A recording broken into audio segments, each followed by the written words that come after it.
হায় আল্লাহ, আমার খালি মনে হয় আমি যদি কোনোদিন কোনো মন্ত্রণালয় বা কোনো দেশ পরিচালনার দায়িত্ব পেতাম, আমি জানি না আমি চেঞ্জ হবো নাকি ভবিষ্যতে, বা যদি পেতাম, জীবন দিয়ে কাজ করতাম খালি মানুষের হৃদয় জয় করার জন্য। মানুষের হৃদয় জয় করা মানে আল্লাহর হৃদয় জয় করা। আসিফ নজরুলের বিরুদ্ধে 14,000 কোটি টাকা পাচারের অভিযোগ। আজকের পত্রিকার প্রতিবেদনে উঠে এসেছে তার স্ত্রী সামলাতেন তার ক্যাশ। 2024 সালের 5 আগস্ট ছাত্র জনতার গণ অভ্যুত্থানের পর ন্যায় বিচার প্রতিষ্ঠার প্রতিশ্রুতি দিয়ে দায়িত্ব নিয়েছিলেন অন্তর্বর্তী সরকারের আইন, বিচার ও সংসদ বিষয়ক উপদেষ্টা ডক্টর আসিফ নজরুল। তবে সদ্যবিদায়ী এই উপদেষ্টার গত 1.5 বছরে 18 মাসের কর্মকাণ্ড ঘিরে বেরিয়ে আসছে চাঞ্চল্যকর সব তথ্য। অনুসন্ধানে দেখা গেছে নিয়োগ, বাণিজ্য ও দাগী আসামিদের অব্যাহতি দিয়ে অর্জিত হাজার হাজার কোটি টাকা পাচারের মূল কারিগর ছিলেন তার স্ত্রী শিলা আহমেদ। অভিযোগ উঠেছে উপদেষ্টার ক্ষমতার আড়ালে পুরো আর্থিক সিন্ডিকেট নিয়ন্ত্রণ করতেন তার স্ত্রী।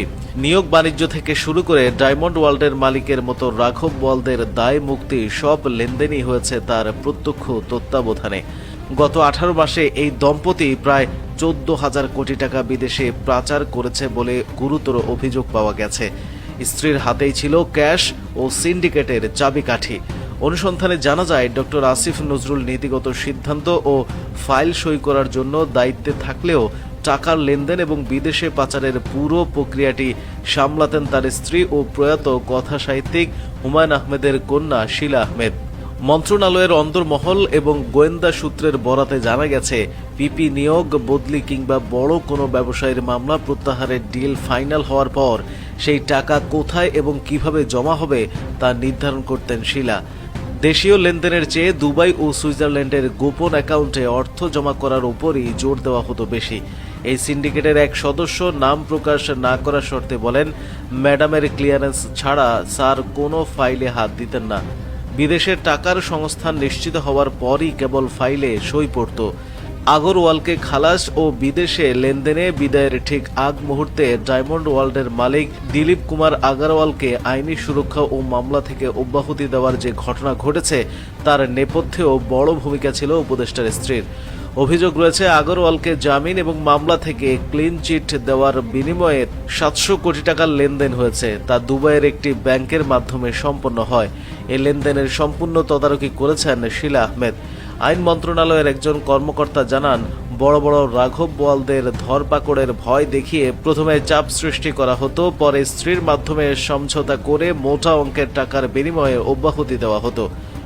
পারিবারিক সিন্ডিকেট ও 14,000 কোটি টাকা পাচার, আইন ও প্রবাসী কল্যাণ মন্ত্রণালয়ের নিয়োগ ও বদলি বাণিজ্যকে পারিবারিক ব্যবসায় পরিণত করেছিলেন সদ্য বিদায়ী এই উপদেষ্টা। গত 8 মাসে এই খাত থেকে আয় করা বিপুল অর্থ দেশে না রেখে পাচার করা হয়েছে। সূত্রমতে সুইজারল্যান্ড, লন্ডন এবং মালয়েশিয়ায় শিলা আহমেদ ও তার ঘনিষ্ঠ আত্মীয়দের নামে একাধিক ব্যাংক হিসাব ও সম্পদের খোঁজ পাওয়া গেছে। আমি এখন আর মন্ত্রী নাই, এখন আপনাদেরকে মুক্ত কণ্ঠে বলতে পারি, জিয়াউর রহমান সাহেব এবং খালেদা জিয়ার যোগ্য উত্তরসূরি হিসাবে তারেক রহমান তার অর্পিত দায়িত্ব পালন করবে বলে আমি আশাবাদী। আমি ওনাকে সরকারি দায়িত্ব পালনকালে খুব কাছের থেকে কয়েকবার দেখেছি।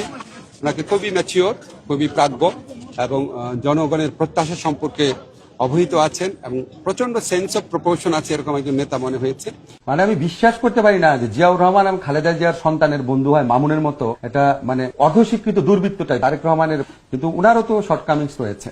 যেমন ধরেন, উনি যেই ল্যাঙ্গুয়েজে কথা বলতেন সেটা ভবিষ্যৎ রাষ্ট্রনায়ক সুলভ ছিল না। সবচেয়ে বড় কথা, ওনার আশেপাশে যে মানুষগুলো ছিল, মানে আমি বিশ্বাস করতে পারি না যে জিয়াউর রহমান এবং খালেদা জিয়ার সন্তানের বন্ধু হয় মামুনের মতো, এটা মানে অর্ধশিক্ষিত দুর্বৃত্ত টাইপের ছিল। তো আমার কাছে এই জিনিসটা অ্যালার্মিং লাগে। উনার মতো একটা মানুষ, জিয়াউর রহমানের ছেলে, খালেদা জিয়ার ছেলে, উনার বন্ধু এই এত নিম্ন শ্রেণীর হয় কি করে? সেটা আমার কাছে খুব আশঙ্কার মনে হয় যে উনি যদি আসে, উনি যদি এরকম লোক দ্বারাই সারাউন্ডেড থাকে। এবং আমি এই প্রসঙ্গে আপনাকে বলে রাখি, আমি খুবই আশা করেছিলাম, উনি ইংল্যান্ডে বহু বছর যাবত আছেন, আমি খুবই আশা করেছিলাম, যেহেতু বাংলাদেশের রাজনীতিবিদদের আইন বিষয়ে পড়াশোনা করার একটা বিরাট ঐতিহ্য রয়েছে, উনি এই সময়টাকে ইউটিলাইজ করে উনি একটা, ধরেন উনি যদি ব্যারিস্টার হয়ে আসতেন, আপনি খেয়াল করেন, ব্যারিস্টার তারেক রহমান অন্যরকম শোনাতো না? মানে উনি কেন করলো না?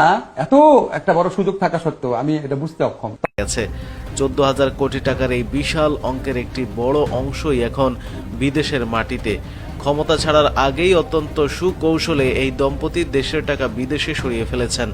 5 আগস্ট পরবর্তী সময়ে ডক্টর আসিফ নজরুলকে ঘিরে যে প্রত্যাশা ছিল তা এই পারিবারিক লুটপাটের খবরে ধূলিসাৎ হয়েছে। বিশ্লেষকদের মতে একজন আইন উপদেষ্টা যখন তার স্ত্রীকে দুর্নীতির সহযোগী বা ক্যাশিয়ার হিসেবে ব্যবহার করেন তখন বিচার বিভাগের আর কিছু অবশিষ্ট থাকে না। নিয়োগ বাণিজ্য এবং রাঘব বোয়ালদের অব্যাহতি দিয়ে তারা কেবল নিজেদের পকেট ভারী করেননি, বরং ছাত্র জনতার রক্তের সঙ্গে বিশ্বাসঘাতকতা করেছেন। সদ্য বিদায়ী এই উপদেষ্টার বিরুদ্ধে ওঠা এসব অভিযোগের সুষ্ঠু তদন্ত এবং পাচারকৃত অর্থ ফিরিয়ে আনার দাবি এখন সব মহলে জোরালো হচ্ছে। আমার মাঝে মাঝে দুঃখ লাগে, এই দেশে যারা শাসক আছে, আহারে আপনারা কি দুর্ভাগা, কত মানুষের দোয়া পেতে পারেন, কত মানুষের মুখে হাসি ফোটাতে পারেন। এই মানুষের দোয়া, মানুষের মুখে হাসি ফোটানো, মানুষের বুকের শান্তি, এইগুলির চেয়ে ধন সম্পদ, প্রতিপত্তি, অহমিকা, এগুলি ইম্পর্টেন্ট কিভাবে?